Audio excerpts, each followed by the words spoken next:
नमस्कार श्रोताओं, कहानियों का गुलदस्ता में आपका स्वागत है।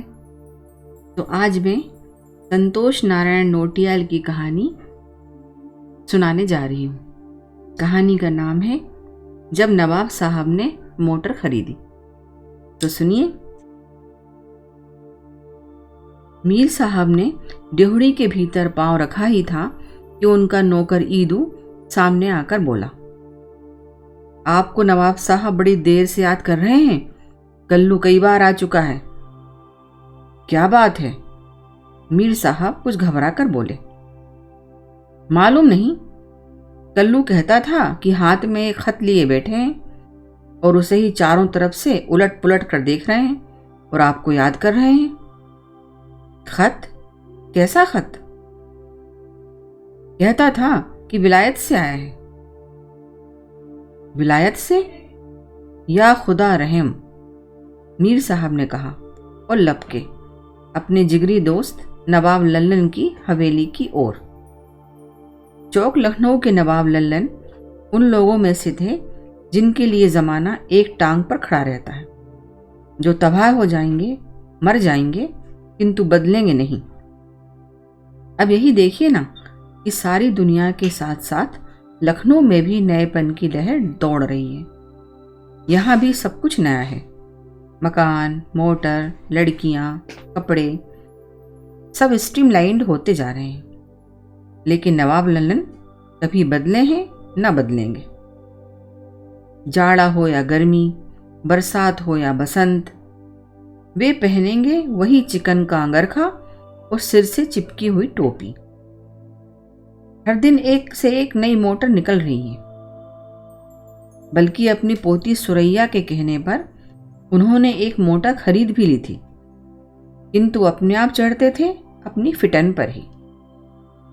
शहर लखनऊ इस जमाने में इतना फैला है कि बढ़ते बढ़ते एक तरफ बाराबंकी से मिलने की तैयारी में है तो दूसरी ओर कानपुर से, और आश्चर्य नहीं कि एक दिन रायबरेली और सीतापुर भी लखनऊ के मोहल्ले गिने जाएं, जैसे नहरी और नखास। तात्पर्य यह है कि लखनऊ बढ़ रहा है और एक से एक भव्य मटल अटारियां यहाँ बन रहे हैं। परंतु नवाब लल्लन अब भी चौक की उन्हीं गलियों में रहते हैं जहाँ जून के महीने का सूरज झांक भी नहीं सकता। अब और क्या कहें, उनके लिए तो अभी तक हिंदुस्तान में नवाब कंपनी बहादुर का राज है। तो वही नवाब लल्लन आज परेशान थे और उनके जिगरी दोस्त मीर साहब उनकी परेशानी का कारण जानने के लिए चौक की ओर लपके चले जा रहे थे। दरवाजे पर पहुंचते पहुंचते मीर साहब ने हाँक लगाई, अम्मा नवाब साहब। मैंने कहा, नवाब भाई अंदर तशरीफ रखते हैं क्या? अंदर से नवाब साहब ने कल्लू को आदेश दिया, मीर साहब को बाइज्जत अंदर ले आओ। मीर साहब बाइज्जत अंदर गए और नवाब साहब से बोले, नवाब साहब खैरियत तो है? खुदा कसम, ज्यों ही ईदू की जुबानी सुना कि आपके दुश्मन कुछ परेशान हैं, सिर पर पांव रखे भाग आया। खुदा आपको सलामत रखे। माजरा क्या है? मीर साहब यह। नवाब साहब धीरे से बोले, यह खत खुदा खैर करे, कहाँ से आया है? क्या लिखा है? क्या आपके नवाब कंपनी बहादुर ने भेजा है? जी नहीं, मैंने तो सुना है कि विलायत से खत आया है। विलायत से तो आया है, लेकिन अमरीकी विलायत से। नवाब साहब बोले, अमरीकी विलायत से? मैं समझा नहीं। मीर साहब ने कहा, मीर साहब समझा तो मैं भी नहीं, इसलिए तो आपको तकलीफ दी है। तकलीफ की कोई बात नहीं, आदिम हूं। खत में लिखा क्या है? मुझसे पूछ रहे हैं? यहां तो कई पुश्तों से आज तक काला अक्षर भैंस बराबर समझा है। दादा जान मरहूम, अब्बा जान मरहूम और खाकसार सबने कसम खाई थी कि मदरसे और मौलवी का मुंह नहीं देखेंगे। अपना तो मदरसा था, चौबारी की छत और मौलवी थे शहर के मशहूर और मारूफ पतंगबाज, बटेरबाज और तीतरबाज। वह तो इस ज़ईफ़ी में यह दिन देखना पड़ा कि अपनी बेटी सुरैया को मदरसे भेजना पड़ा। नहीं तो हाँ, जरा पढ़िए तो क्या लिखा है। यह तो किसी मोटर कंपनी का खत है। लल्लन भाई, मोटर खरीदने का इरादा है क्या? मीर साहब ने पूछा। मीर साहब यहाँ रोजे से जान छुड़ाना चाहते हैं, आप नमाज भी गले मढ़ रहे हैं। एक मोटर खरीदी थी, 2 साल से उसी के पीछे परेशान हूँ। जी चाहता है कि एक दिन आग लगाकर एक बार की फुर्सत पा जाऊं। ना रहे बांस, ना बजे बांसुरी। आखिर हुआ क्या? मीर साहब यह पूछिए कि क्या नहीं हुआ। जान ही नहीं निकली, बाकी सब काम पूरे हो चुके हैं। समझ लीजिए कि सफेद हाथी बांध लिया है। मोटर तो आपकी बहुत अच्छी है, फिर इतने परेशान क्यों हैं? अजी खाक अच्छी है, मोटर भी कोई सवारी है। वह तो सुरैया इतना जोर ना देती तो हम मोटर की मनहूस शक्ल भी ना देखते। ना इसका यह पता कि कब चलेगी, ना यह कि कब रुकेगी। रुकेगी भी तो कहाँ रुकेगी। अभी उस दिन नवाब झम्मन की मोटर सड़क पर तो रुकी नहीं, जाकर एक पेड़ से टकराई, तब रुकी। शीशे बीशे सब चकनाचूर हो गए और कई जगह से प्लास्टर उखड़ गया। हमने नवाब झम्मन से पहले ही कहा था, अम्मा बुढ़ौती में यह सब लोंडियापना अच्छा नहीं लगता। लेकिन बोले कि नहीं, चलाकर जरूर देखेंगे। दे गई ना इन मौके पर दगा।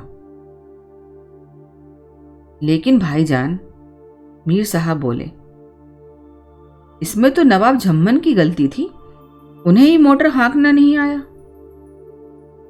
मीर साहब, मालूम होता है आप भी सठिया गए हैं। अरे भाई, कोई जानदार चीज हो, जिसके दिल दिमाग हो, जिस पर समझाने बुझाने का कोई असर पड़ता हो, उसे तो कोई हाँके भी। भला इस लोहे के ढेर से कोई अपना सिर मारने लगे तो क्या नतीजा होगा। हमारी तो समझ में ही नहीं आता कि इससे ऐसा क्या फायदा है कि जो लोग इसके पीछे दीवाने पड़े रहते हैं। फायदे तो लल्लन भाई बहुत से हैं, मीर साहब ने कहा। मसलन? नवाब साहब ने चुनौती दी। मसलन एक तो यह है कि तेज बहुत चलती है, और अजी खाक तेज चलती है। मीर साहब माफ कीजिए, तेजी आपने नहीं देखी। वाह, क्या तजुर्बा है यह भी। क्या कोई खास तजुर्बा था? खुदा के फजल से जिस तेज सवारी में हम बैठे हैं, फरिश्ते भी नहीं बैठे होंगे। जी हाँ। अच्छा, वह कौन सी सवारी थी? मीर साहब ने आश्चर्य से पूछा। अब आपसे क्या अर्ज करूं, समझ में नहीं आता कि उस सवारी को किस नाम से पुकारूं। फिर सुनाते हुए भी हिचकता भी हूं। हिचकते किस लिए हैं? यही सोचता हूं कि सुनकर कहीं आप यकीन ना करें। इसी डर के मारे आज तक किसी को सुनाया भी नहीं। तब तो जरूर सुनाइए, मीर साहब ने उत्सुकता पूर्वक जोर दिया। आप नहीं मानते तो सुनिए। किस्सा यूं हुआ कि एक बार हमें डिप्टी कमिश्नर साहब से मिलने जाना था।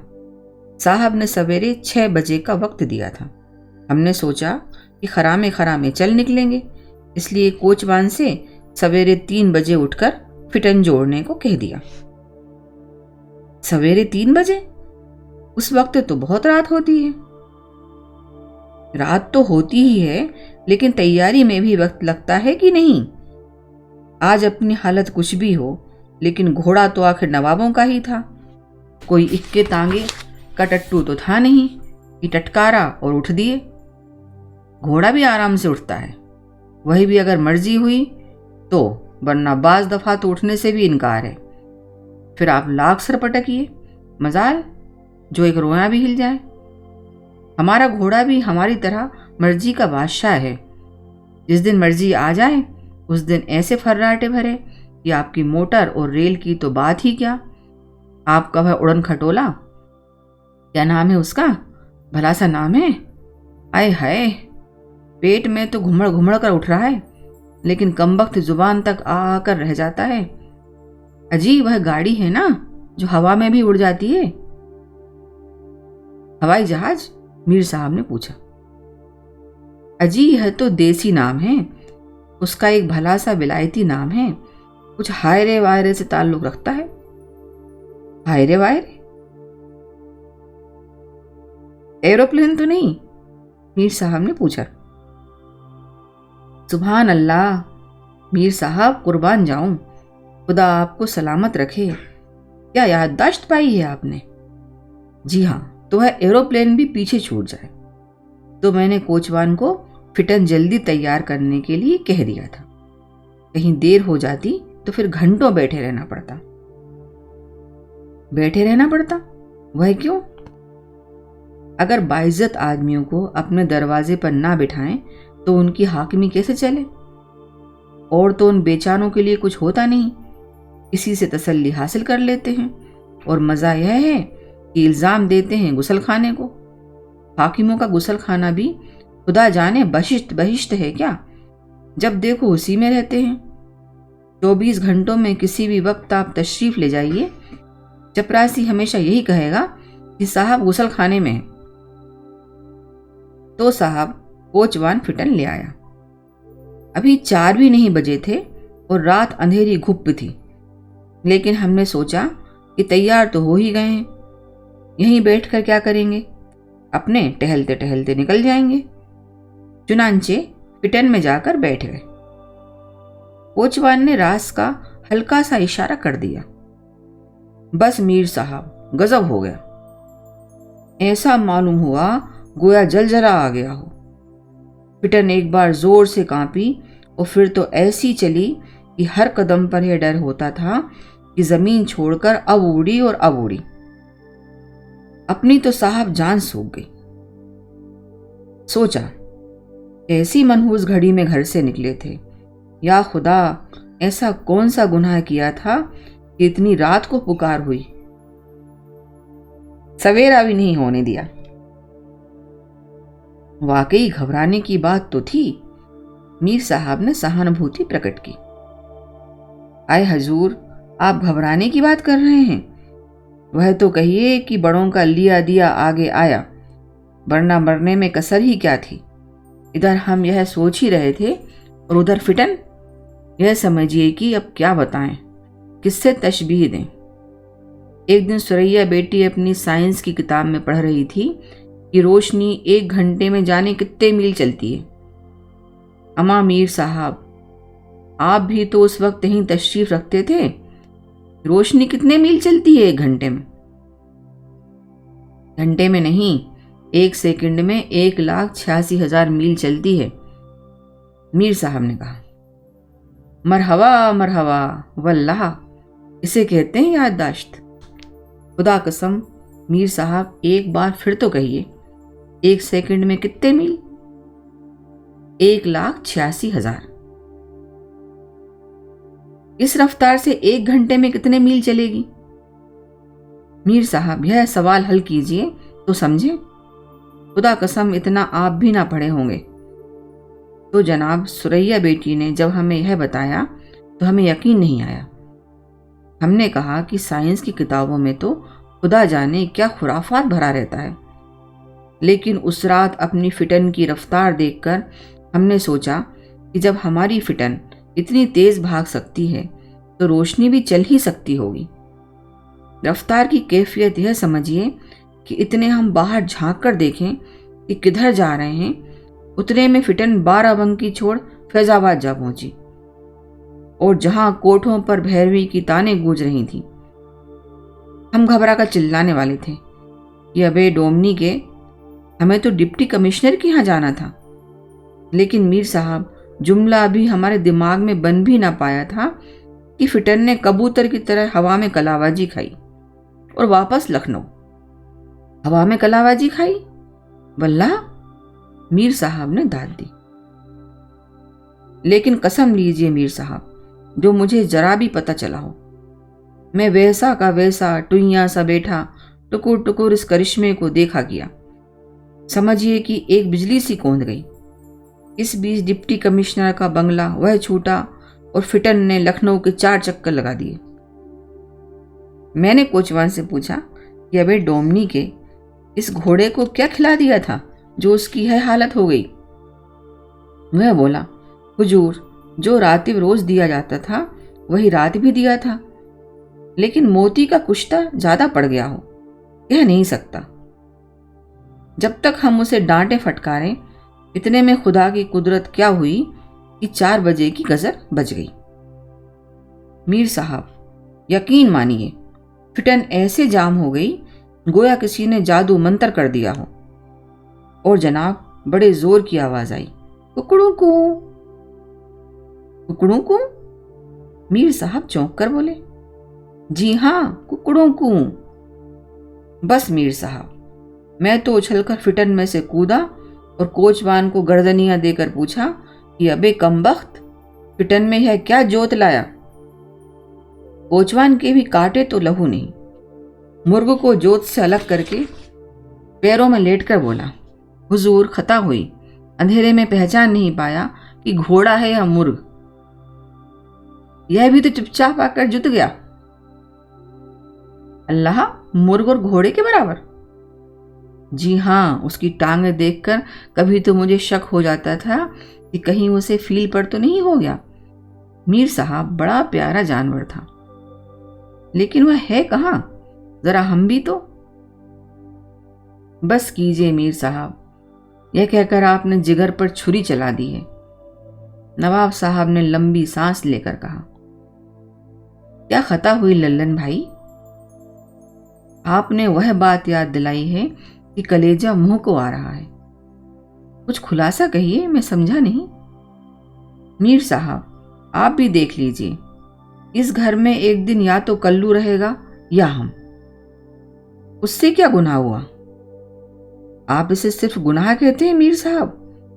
वह कमबख्त मेरे गले पर छुरी भी फेर देता तो मैं उफ ना करता, लेकिन उसने एक दिन मेरे प्यारे मुर्ग को भून डाला। नवाब साहब रो पड़े। मीर साहब ने बहुत ढांढस बंधाया, तब कहीं चुप हुए। उनका ध्यान बटोरने के लिए मीर साहब ने कहा, नवाब साहब, यह खत तो सुनिए। सुनाइए। नवाब साहब गला साफ करके बोले। मीर साहब ने चश्मा निकालकर नाक की ठोमनी पर चढ़ाया और पढ़ने लगे। लल्लन भाई, लिखा है कि डियर सर।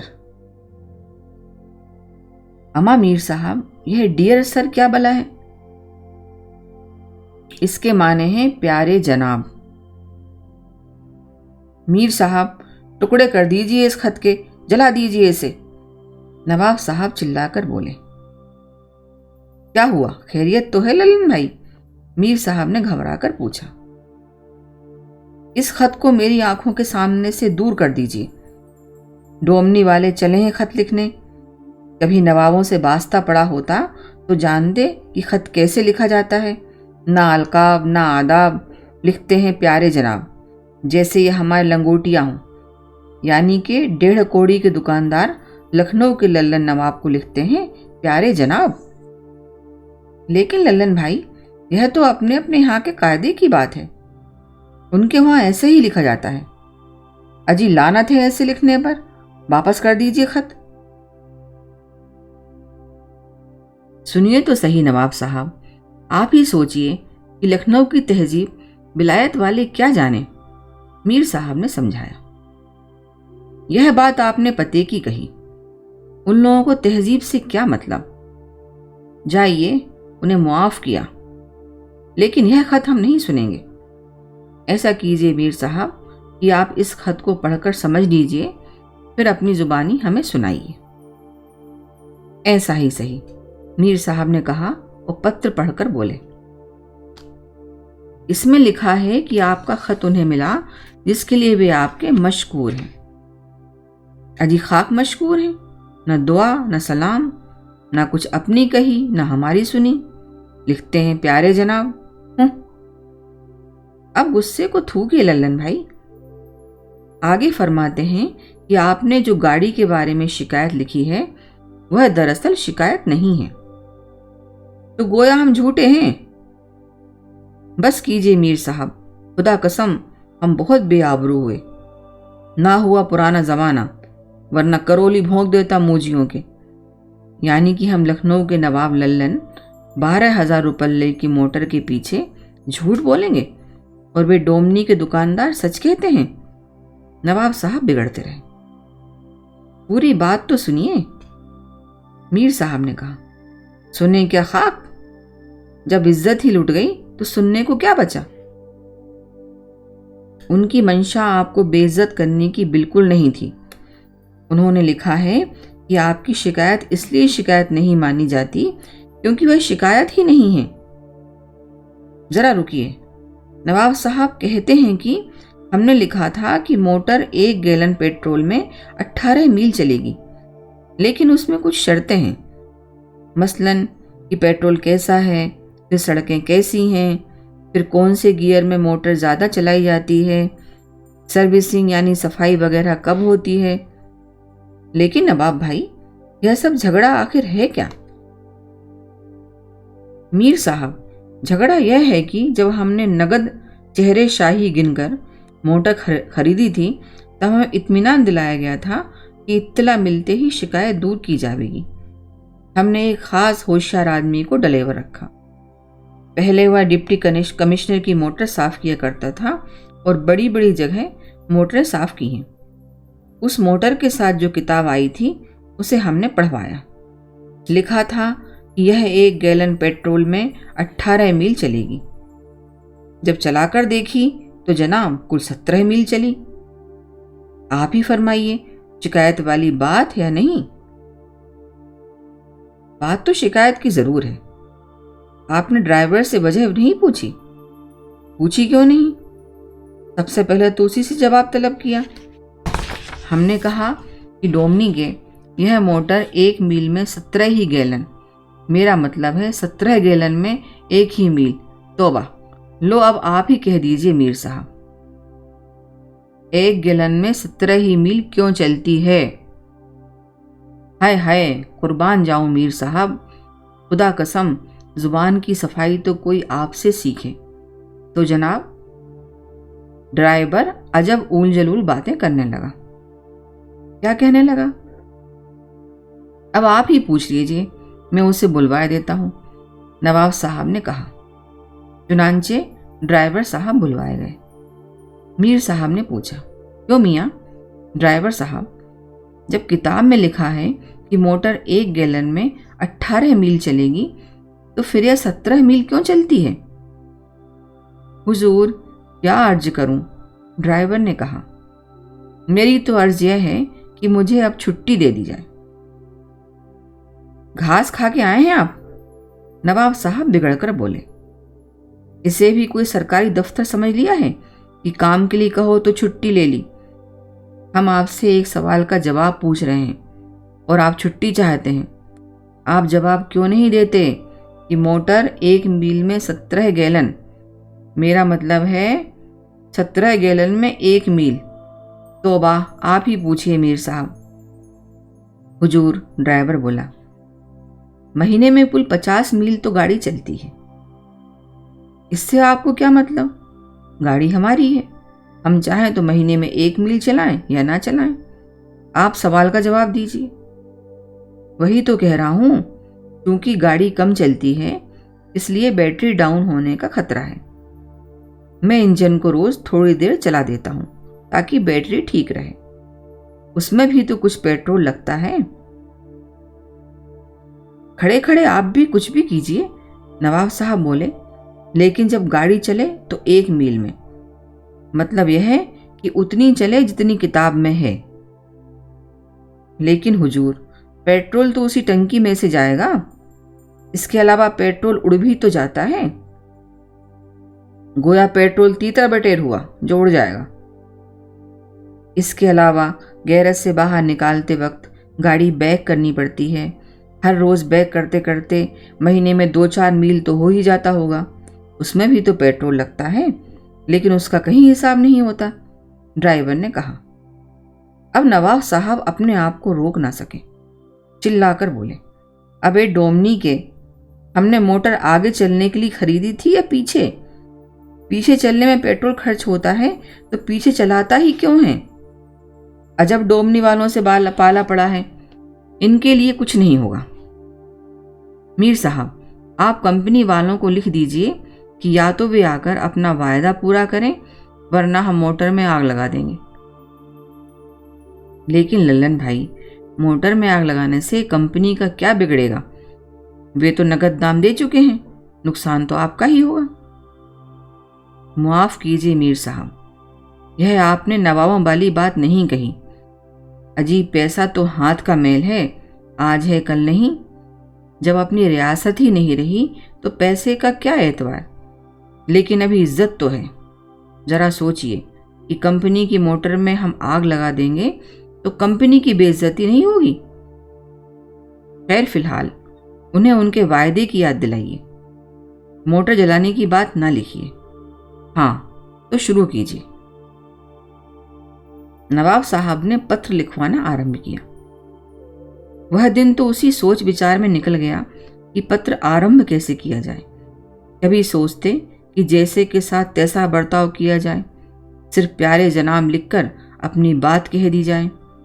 फिर सोचा कि यह लखनऊ की संस्कृति नहीं। कई ड्राफ्ट बने, दस्ते के दस्ते कागज खराब हुए। तब कहीं एक पत्र लिखा था, मुशफिक दिल नवाज ब मुहब्बे मन जाद लुत्फो, बाद इश्तियाक मुलाकात के वाजे हो कि मैं आपके नवाजिश शाहनामे के वास्ते आपका बेहद ममनून व मशकूर हूँ। गुजारिश है कि मैंने आपके मुकामी एजेंट से एक अदद मोटर खरीदी थी जो इस वक्त मेरे पास है। आपको तकलीफ हुई होगी। अपनी चीज से बिछुड़ते हुए सभी को तकलीफ होती है।